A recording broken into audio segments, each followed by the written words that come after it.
Oi, gente. Eu espero que vocês estejam bem, com saúde, paz.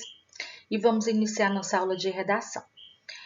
Vamos falar sobre o texto dissertativo argumentativo, que é o tipo de redação que ao longo do ano nós vamos trabalhar bastante. É o texto pedido no Enem e em muitos vestibulares. E por que ele se chama dissertativo argumentativo? A palavra dissertativo quer dizer que ele é um texto em que você apresenta a sua opinião sobre algum problema que afeta a sociedade. E argumentativo, porque você precisa apresentar argumentos, provas, convencer o leitor sobre aquela sua opinião. Por exemplo, se eu digo assim, eu acho que o Ceará está entrando num ponto crítico em relação à Covid-19. Se eu expresso essa opinião, ela tem que ser baseada em algum argumento. Eu estou falando isso porque eu observei dados estatísticos, porque eu ouvi algum especialista, então eu não posso ter uma opinião sem ter os meus argumentos para comprovar. É isso que o texto dissertativo pede. O texto dissertativo, ele deve ser dividido em 3 partes.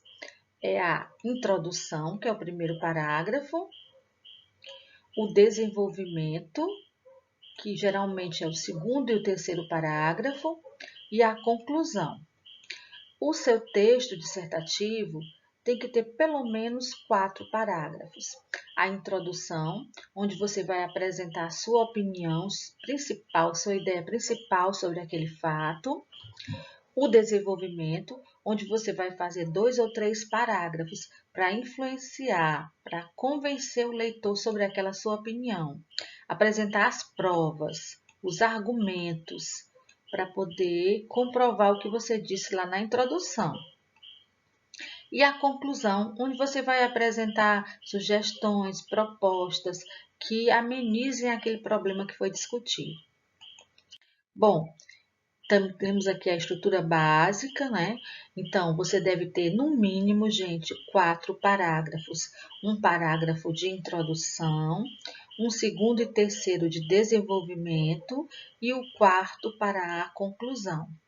Por enquanto, nós vamos trabalhar a introdução, porque nós precisamos conhecer bem o texto dissertativo para a gente começar a produzir, a escrever bem.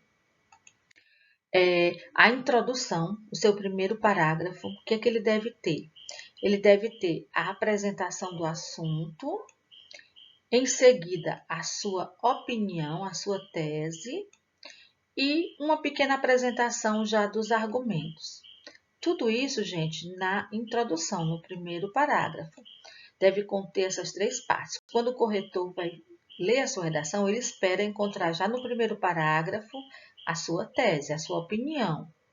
Então, antes de mostrar alguns exemplos, analisar alguns exemplos, eu quero voltar à atividade de língua portuguesa, onde eu pedi a vocês para, nesse parágrafo aqui de redação do Enem, dizer quantos períodos havia. Muita gente errou essa questão, então eu vou lembrar que um período termina no ponto.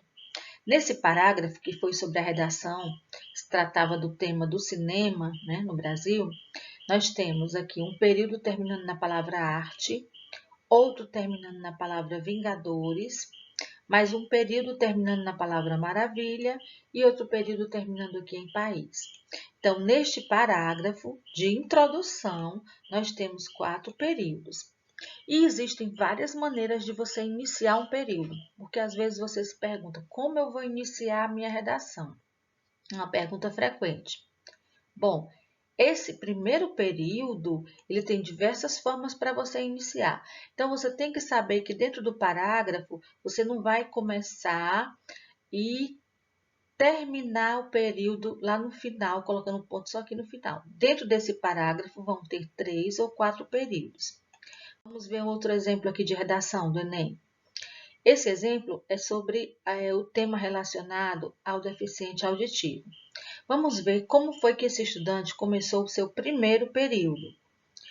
Ele usou: na antiga Esparta, crianças com deficiência eram assassinadas, pois não poderiam ser guerreiras, profissão mais valorizada na época. Então, gente, esse primeiro período, o aluno usou a questão do conhecimento histórico, como é que era no passado, como a deficiência era tratada no passado. Então, ele começou a sua redação, apresentou o tema, colocando um conhecimento de história. Aqui é a apresentação do assunto. Essa apresentação pode ser feita de diversas formas, com um conhecimento de história, um conhecimento de filosofia, de sociologia, um dado estatístico, um conceito, ou quando você não tem nenhum conhecimento desses, você pode simplesmente afirmar alguma coisa sobre o tema. Mas aqui é o primeiro período em que esse estudante usou um conhecimento histórico, como é que era no passado. Agora ele vai apresentar a opinião dele, a tese de como está a situação no presente. Na contemporaneidade, tal barbárie não ocorre mais. Porém, há grandes dificuldades para garantir aos deficientes, em especial os surdos, o acesso à educação.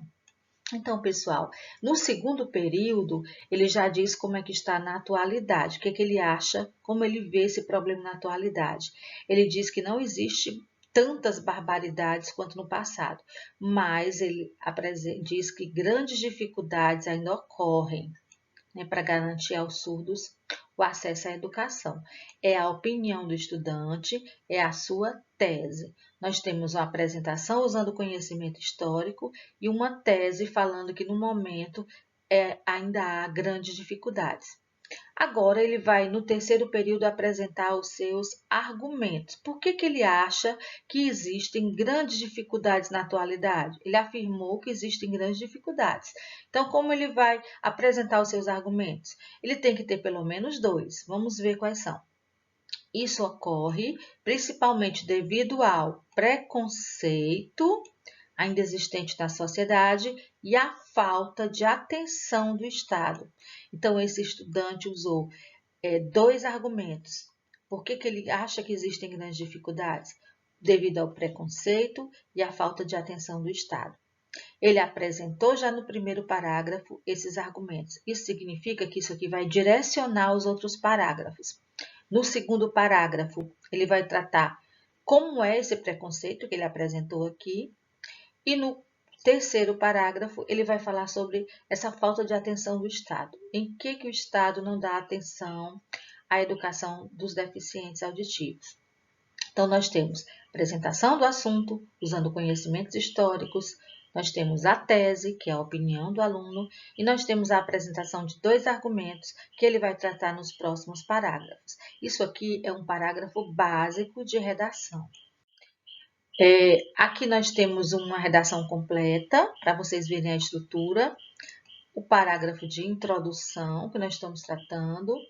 2 aqui no desenvolvimento. E o último de conclusão. Nesse parágrafo de introdução, vamos ver o que esse estudante usou no primeiro período. É uma redação sobre vacinação.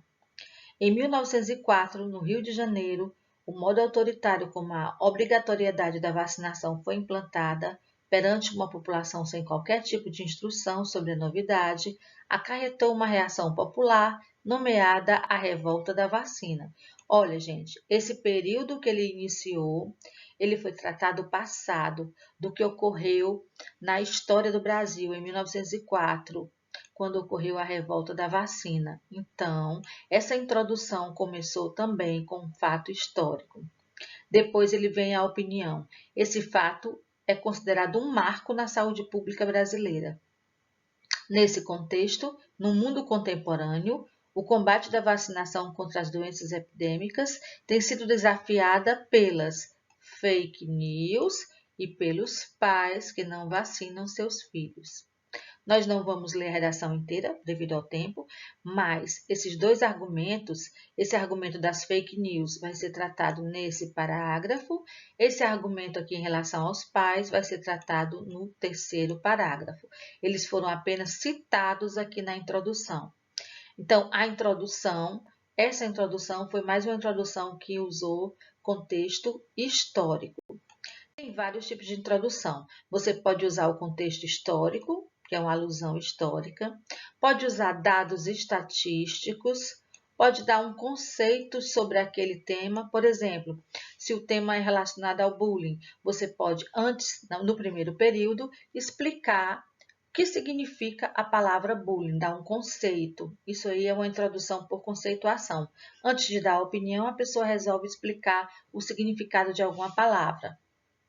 Essa quarta, eu gosto muito, está sendo bastante usado, que é a introdução quando o aluno cita frases de especialistas, de filósofos, de sociólogos, ou então ele fala sobre séries, filmes e livros, né?